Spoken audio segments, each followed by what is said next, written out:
Fontainebleau.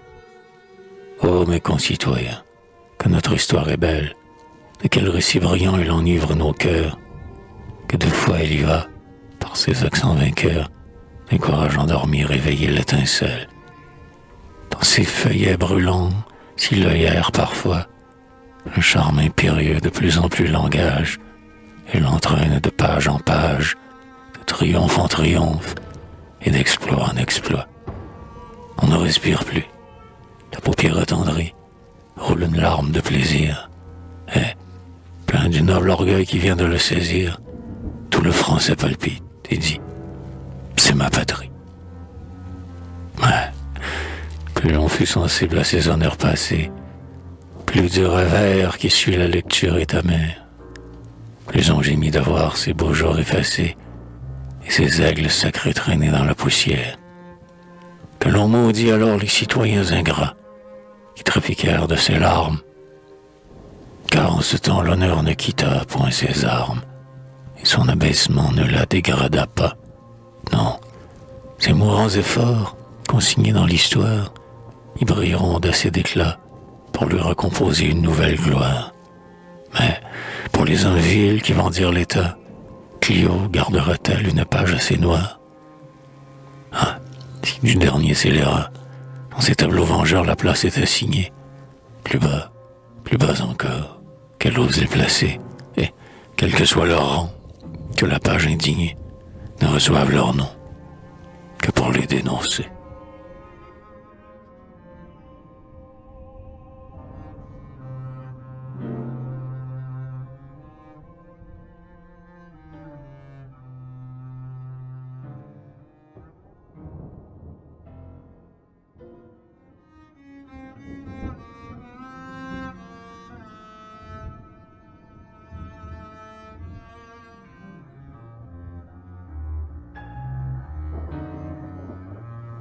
Ouais, sans la trahison de ces hommes perfides qui, par l'ordre des tyrans depuis longtemps soumis, livrèrent, sans combat, au joug des ennemis, leurs concitoyens intrépides.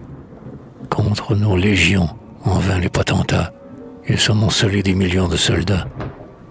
Loin des nobles remparts promis à leur vengeance, on eût vu, sans honneur, s'éloigner leurs drapeaux, où leurs barbares espoirs n'eût conquis dans la France que des prisons et des tombeaux. Infructueux effort des braves, coup d'un bras affaibli, dont le glaive est brisé, dernier lancement d'un courage épuisé, qui se débat dans les entraves. Que pouviez-vous, hélas, contre le sort cruel, quand il eut prononcé son arrêt inflexible? La chute est belle, mais terrible, pour celui qui tombe du ciel. Français, cette lutte avec la destinée conserva cependant votre honneur tout entier, et plus d'une grande journée vint joindre à des cyprès un éclatant laurier. Jamais, en vos jours de victoire, il n'eût été si noble et si bien mérité, tant votre défaite eut de gloire, votre chute de majesté.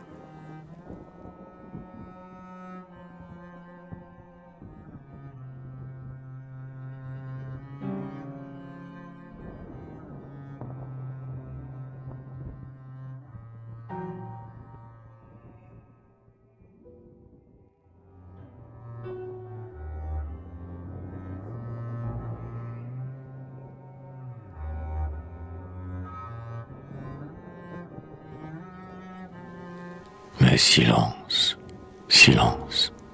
Une imposante image se déroule devant nos yeux.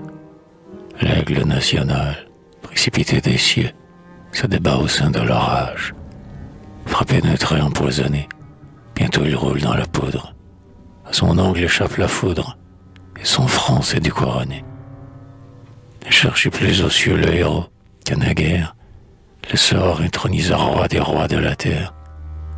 Ce sceptre colossal est tombé de ses mains, et l'on ne verra plus, au signal qu'il leur donne, se prosterner devant son trône, toute une cour de souverains. C'est en vain qu'il menace et qu'il résiste encore. Sa grandeur a passé comme un vain météore, comme un son qui dans l'air a longtemps éclaté.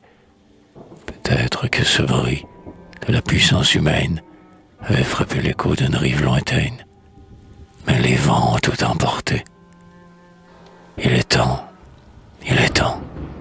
Jetez des cris d'ivresse, roi qui rampit à ses genoux. Vengez-vous de votre bassesse en le rabaissant jusqu'à vous. Il s'est livré lui-même à la fureur commune. Osez le déchirer, car il est sans appui. Et les lâches flatteurs qui grandirent sous lui l'ont renié dans les fortunes.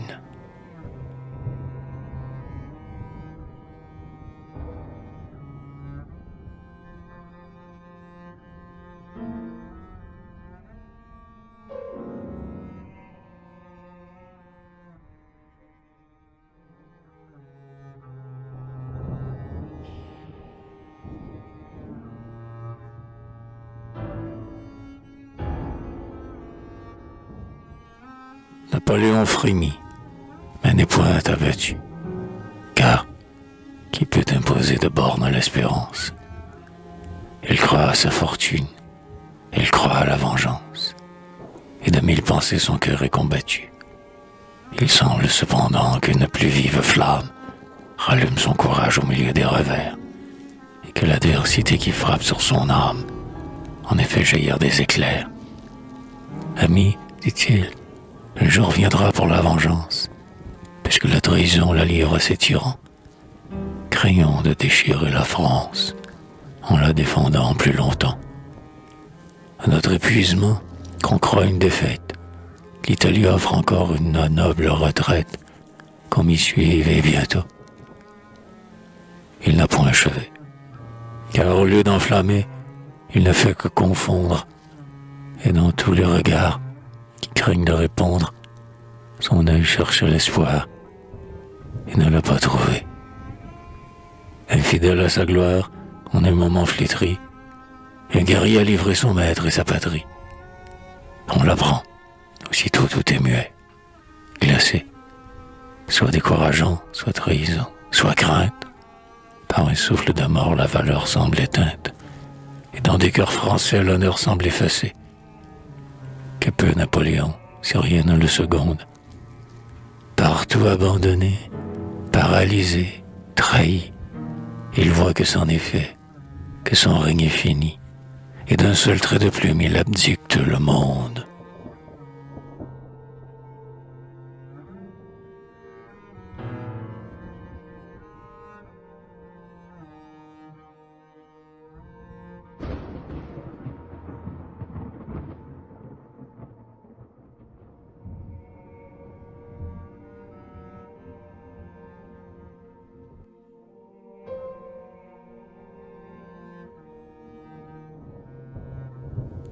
Le héros va partir, et il cherche des yeux quels sont les objets de ses derniers adieux.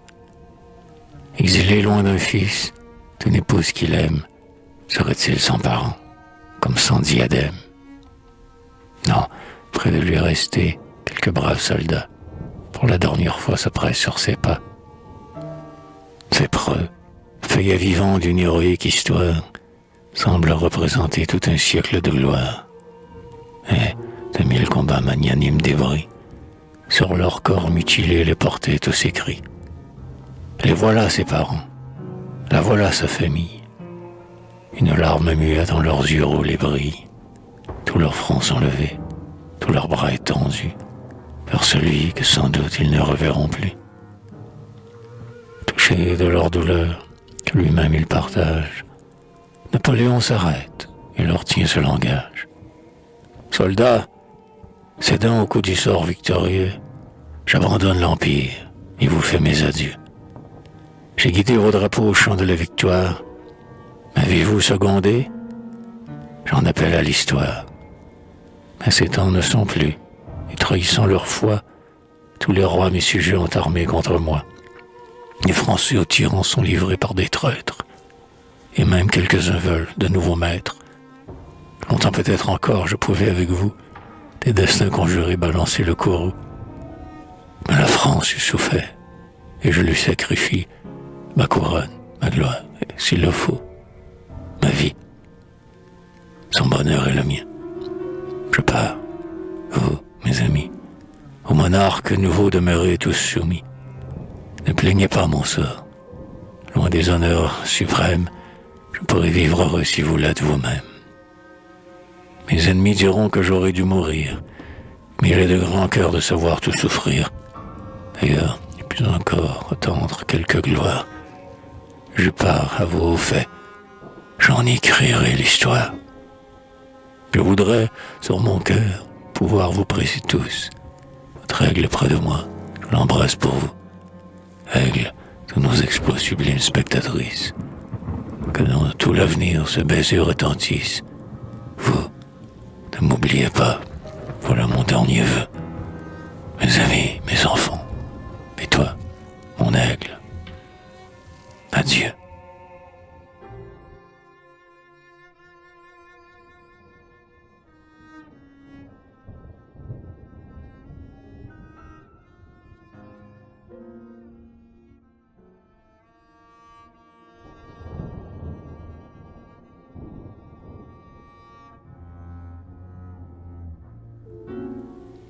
Tous les soldats debout gémissaient sur leurs armes.